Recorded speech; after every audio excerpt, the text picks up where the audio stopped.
Bonjour, je suis à Brétigny-sur-Orge, je suis devant l'entrepôt Amazon. Vous savez, j'étais présente ici au mois de novembre dans le cadre des mobilisations internationales contre Black Friday, contre Amazon le jour du Black Friday. Je suis revenue ici parce que suite à la mobilisation de la dernière fois, eh bien les choses ont bougé un petit peu. Notre mobilisation a porté ses fruits puisque la direction d'Amazon a été changée. Mais les travailleurs ont toujours des revendications importantes. Je vous rappelle qu'ici, le droit du travail n'est pas respecté, que les organisations syndicales ne sont pas respectées. Comme d'habitude, Amazon se comporte un peu en parasite. Ils ont demandé 13 millions d'euros, ils ont utilisé 13 millions d'euros d'argent public pour fabriquer ces routes-là qui permettent aux camions Amazon de rentrer à l'intérieur.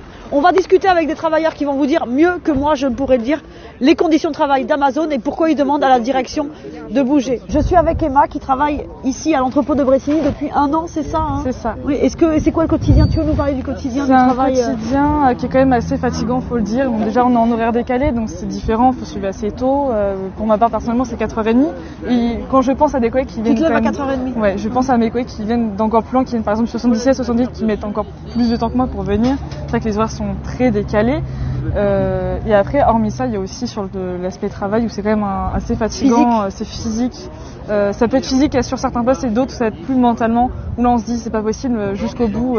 Quand on nous demande de compter des articles et qu'on a 500 articles à compter, on n'en voit pas le bout par exemple, c'est fatigant aussi mentalement, c'est pas que physiquement. Oui, et alors en plus tu me disais que c'est vrai qu'ici on sent qu'il y a beaucoup moins d'activités depuis qu'ils ont ouvert un entrepôt à Metz. Avant, la marchandise qui devait partir, les colis qui devaient partir en Allemagne partaient d'ici.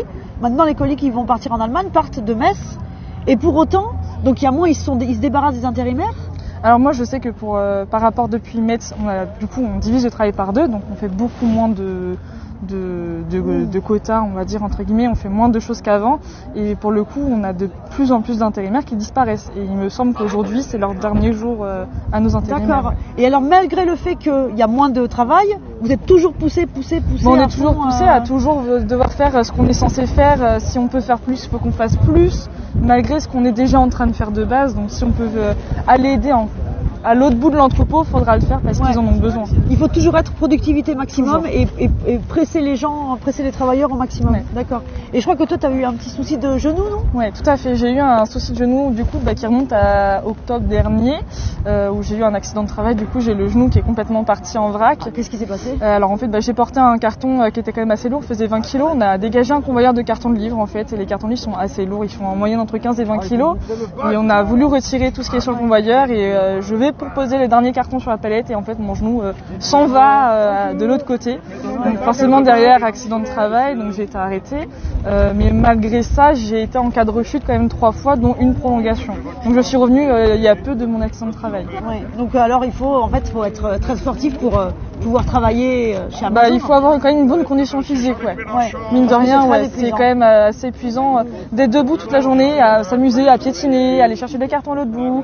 On a les bras aussi, c'est déjà super répétitif, donc on est toujours en train de lever le bras ou de porter, c'est vrai que c'est assez lourd. Et alors là, on voit là, c'est l'heure du changement là, de shift, c'est ça, du roulement là. C'est ça, donc là, ça c'est l'équipe d'après-midi qui commence à 13h30, 13h40. Oui, parce que donc les équipes, donc celles qui commencent à 13h30, 13h40, ils finissent à quelle heure? Ils finissent sur les coups des 21h, 21h et des poussières si je me trompe pas. Et après, à 21h? Et après, vous avez l'équipe de nuit qui arrive et qui part à 5h45. À 5h, qui arrive de nuit et qui part à 5h45 du matin et qui est relayé par nous, du coup, le matin, on arrive à 6h. Ok. On doit être à 6h sur nos postes. D'accord, donc en permanence.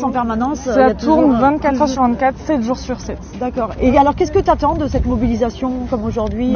Donc déjà, comme on avait pu voir au niveau des discours de mes collègues, on a déjà cette fameuse histoire de sécurité. Pour le coup, plus d'une fois, on a été, moi-même et un associé ici aussi que je connais très bien, on a été plus d'une fois pris dans leur filet, on va dire, où j'ai été obligée de vider totalement toutes mes poches pour aucune raison.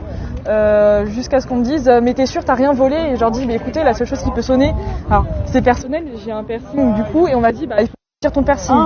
Alors pour le coup c'est pas très hygiénique personnellement, je vais m'amuser à retirer mon piercing, et comme je disais, les tracés que je connais très bien, il y a eu un accident de travail il y a 1 an en arrière, qui s'est fait poser un appareil dentaire pour les 4 dents de devant, et on lui a demandé du coup de tout retirer parce que ça sonnait.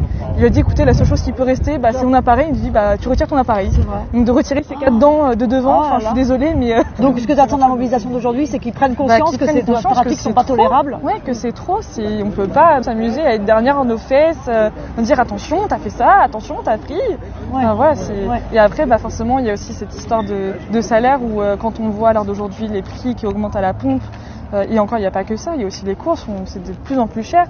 Moi, ça veut dire que mon panier moyen sur les courses, j'ai fait des courses une fois dans le mois, c'est 200 € et je ne refais pas de courses jusqu'à la fin du mois. Tant que j'ai pas reçu ma paye ou un minimum d'argent, je ne refais pas de courses. Donc ça veut dire que si je dois finir le mois avec des patates et des pâtes, j'aurai un peu de chance, quoi. Donc ça finit comme ça. Et puis l'essence, on est à 400 € pour presque 15 jours d'essence. C'est un peu light quand on touche 1300 €. Quoi. Et puis quand on voit à côté de Jeff Bezos qui lui se paye des séjours dans l'espace avec des fusées, je pense qu'ils ont un peu les moyens. Ici à Amazon, je discutais avec des travailleurs, c'est toujours une surveillance extrême de la direction vis-à-vis des travailleurs. Alors justement, on a Samir avec qui on discutait tout à l'heure. Toi, tu es travailleur chez Amazon depuis 2019.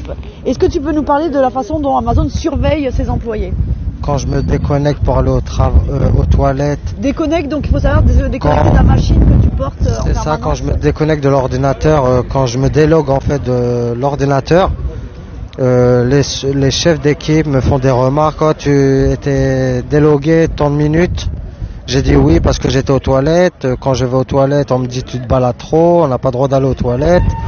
On n'a pas le droit de ralentir un petit peu la cadence pour reposer nos muscles. On te regarde un peu travers quand tu ralentis un peu, on te surveille sans arrêt. Eh ben merci pour ce témoignage Samir. Là maintenant on est également avec Christophe. Toi il t'est arrivé des choses sacrément hallucinantes de la part d'Amazon dans le cadre de ton activité à Amazon. Oui. Est-ce que tu peux nous raconter ce qui s'est passé ? J'ai été victime d'un accident de travail. D'un accident du travail, donc dans le cadre de ton activité dans l'entrepôt, oui. Oui, c'est bien ça. Et qui n'a pas été déclaré. Qu'est-ce qui s'était passé dans ton accident ? Il y avait une tote avec des poids de musculation. Et lorsque j'ai pris, ça m'a fait faire un faux mouvement. Je me suis bloqué le dos. Et derrière ça, j'ai pas eu de retour d'Amazon par rapport à mon accident de travail. J'ai appelé la sécurité sociale. Ils m'ont dit que mon employeur n'a pas fait la déclaration. Et j'arrête pas de les envoyer des mails, des courriers. Et ils me disent qu'ils ont fait la déclaration. Donc au final, j'ai eu des pertes de salaire. Et donc la sécurité sociale te dit Amazon n'a pas envoyé les papiers. Et voilà. Quand tu vas voir Amazon, ils me disent qu'ils ont envoyé. Ils disent qu'ils ont envoyé. Voilà. Et ça, c'était au mois de mai 2021. Oui. Donc quasiment un an. Oui, ça fait un an. Et du coup, j'ai des pertes de salaire tout le temps. Mes difficultés financières. Et eux, ils ne font pas le nécessaire pour que je puisse avoir mon salaire maintenu.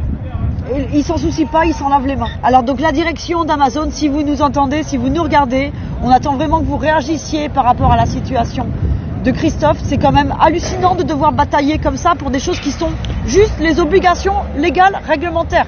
Quand il y a un accident du travail, on envoie les papiers à la sécurité sociale.